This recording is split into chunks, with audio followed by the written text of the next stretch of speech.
Yaani amepokonywa gari.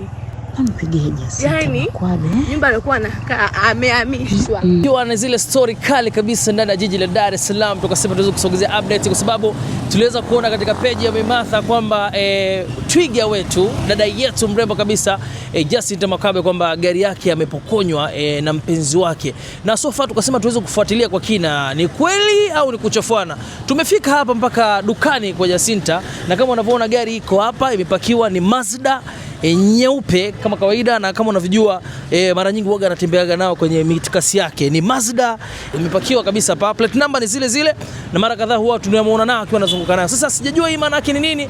So far tukasema tuweze kusogezea updates kwamba gari iko hapa na gari bado haijapokonywa. Hiyo ni update ya kwanza, lakini update nyingine inafuata kuweza kuzungumza na Jacinta mwenyewe, tumsikia anasema nini na ni kwa nini imekuwa hivyo. Kwa nini anachafuliwa au kwa nini imekuwa hivi? Nini maoni yako? Dondosha hapo chini. Ni 255.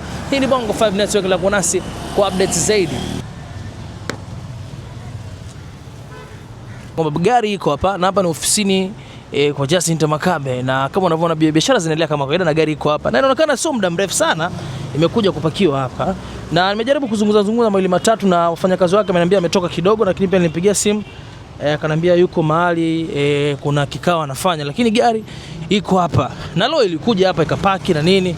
So far yale ambayo tunaona kule mitandaoni yana ukakasi, lakini ukweli ndio hapa. Gari iko na gari hajapokonywa na mtu yoyote. Nasikia yule aliyemshia pete ndo alimenunulia hii gari.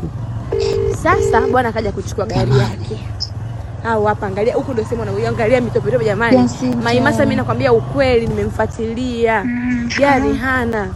Marahaba. Gorofa nikashahamishwa, kodi imemshinda yule pale.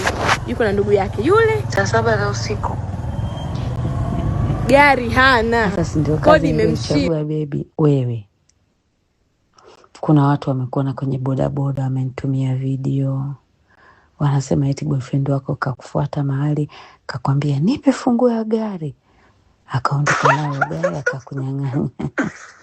Eti kakutoa kwenye gorofa, eti kakupeleka Sinza, eti eneo lina madimbwi vipi?